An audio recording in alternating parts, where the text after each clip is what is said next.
Isisibol ang isang usbong mula sa tuhod ni Jessie, at ang isang sanga mula sa kanyang mga ugat ay magbubunga.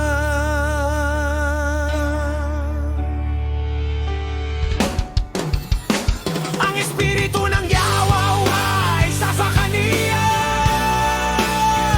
ang espiritu ng karunungan at pag-unawa,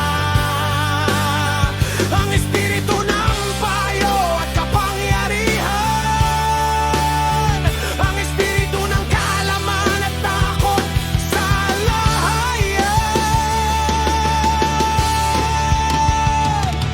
At kanyang kagigiliwan ng pag-ibig sa Yahawa, hindi siya hahatol ayon sa kanyang nakikita ng mga mata, ni magpapasya ayon sa kanyang naririnig ng mga tainga, kundi sa katuwiran ay hahatol siya sa mga nangangailangan, at sa katarungan ay magpapasya para sa mga dukha sa lupa. Hahampasin niya ng kanyang pamalo sa bibigang lupa, sa pamamagitan ng hinga ng kanyang mga labi ay papatayin niya ang masama. Magiging sinturon niya ang katuwiran, at pamikit sa kanyang baywang ang katapatan.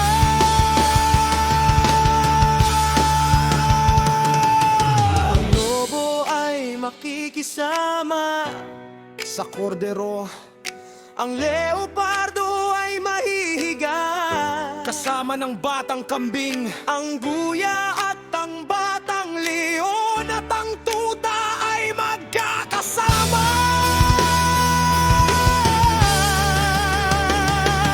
At ang isang maliit na bata ang maghahari sa kanila.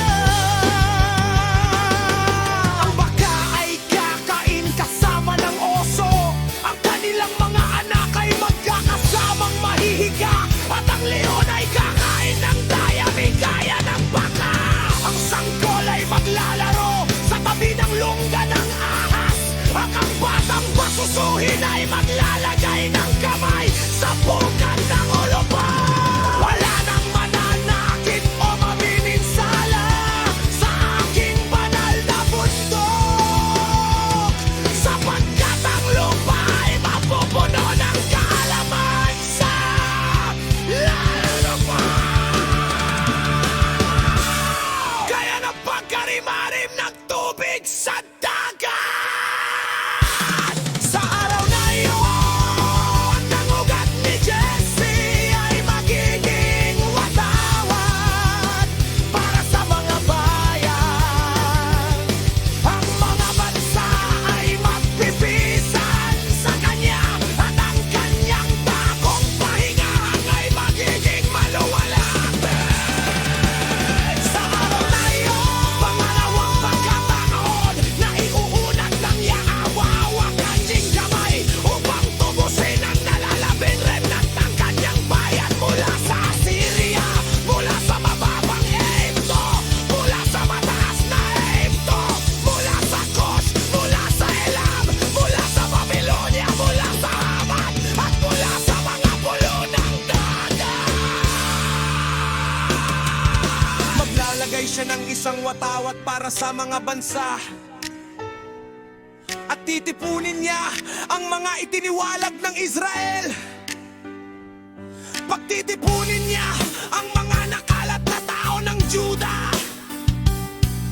mula sa apat na sulok ng daigdig. Ang inggit ng Efraim ay mawawala, at ang mga kaaway ng Juda ay malilipol. Hindi na inggit si Efraim kay Juda, ang si Juda ay hindi nakakalaban kay Efraim. Sila ay lulusog sa mga libis ng Filiste sa kanluran. Magkakasama silang lulusubin ng mga tao sa silangan. Sasakupin nilang Edom at Moab, at ang mga Amonita ay magiging sakop nila. Tatuyuin ng Yahweh ang pagpangat dagat laipta.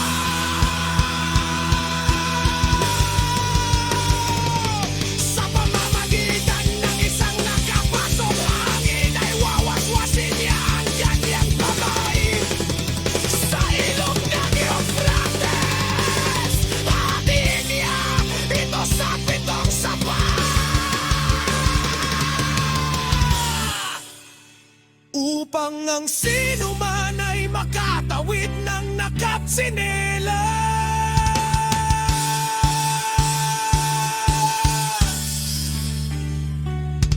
Magkakaroon ng isang maluwang na daan para sa remnant ng kanyang bayan.